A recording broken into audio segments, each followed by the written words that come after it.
እኛ አርሰናሎች ነን ዊ አር ዘ አርሰናል የመድፎ የድል አርማዳ ከሰሜን ለንደን በጀግንነት ናኘ። አርሰናል ከ20 ዓመት በኋላ ለአውሮፓ ቻምፒየንስ ሊግ ፍጻሜ ደረሰ። በሁለቱ የደርሶ መልስ ጨዋታ የተሻለው ቡድን ለፍጻሜ ያለፈ። ሰሜን ለንደን ቀዩ ምድርን መሰለ። ኤምሬትስም ደስታ ባሰከራቸው የመድፎ ወዳጆች ደመቀ። የመድፎ የድል አርማዳ ዳንኪራ ከኖርዝ ለንደን ፎሬቨር ቀለጠ። መድፈኛው በሲዝኑ አንድም ጨዋታ ሳይሸነፍ በታሪኩ ለሁለተኛ ጊዜ በታላቁ የአውሮፓ ቻምፒየንስ ሊግ መድረክ ለፍጻሜ ያለፈ። ከማይክ አርቴታ ጋር ታምነው በጫናዎች መሃል የታተሩ የአርሰናል የጸኑ ኮከቦች ሁሉ በፕሮሰሱ አልፈው ጀገኑ።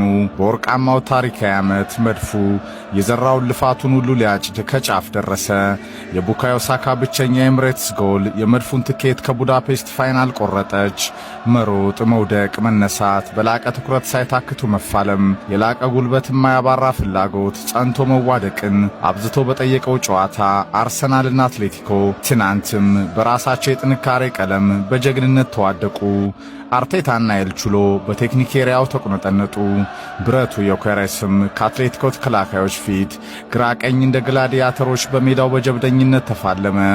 አርሰናል ለምን ይህንን ሲዲናይ ሳተና ተፋልሞ እንደገዛው ዛሬም ለሚጠራጠሩት በከፍታ አሳየ። ቪክቶር ዮኬሬስ የንጉሱ መድፈኛ 14 ቁጥር ወራሽ ምን ያህል የቢግ ማች አይበገሬ ተጫዋች መሆኑን የአትሌቲኮ ሳት የላሱ ተከላካዮችን እረፍት ነስቶ አረጋገጠ። ኮከቡ ዴክላን ራይስ በመሃል ሜዳው ከቦክስ ቦክስ ያለ ድካም የመድፎ ዋልታና ማገር ሆኖ አንጸባረቀ። ሊያንድሮ ትሮሳድ፣ ሉዊስ ስኬሊ በተጠና የጨዋታ ዕቅድ ለመድፉ ድል ታተሩ። ማይክ አርቴታም ካሰላለፍ ምርጫው አንስቶ እስከ ጨዋታው ቁጥጥር ሂደቱና ቅያሬዎቹ በትኩረት ነቅቶ የተፋለመው የመድፉ ሰራዊት ዋናው የውጤቱ ጀነራል በመሆን ታሪክ ሰራ። የቬንገር አሻራ በአርቴታ ተደገመ። 20 ዓመት የዘለቀው ታሪክም ከመድፉ ቤት ለቻምፒየንስ ሊግ ፍጻሜ በመቅረብ ታጠፈ።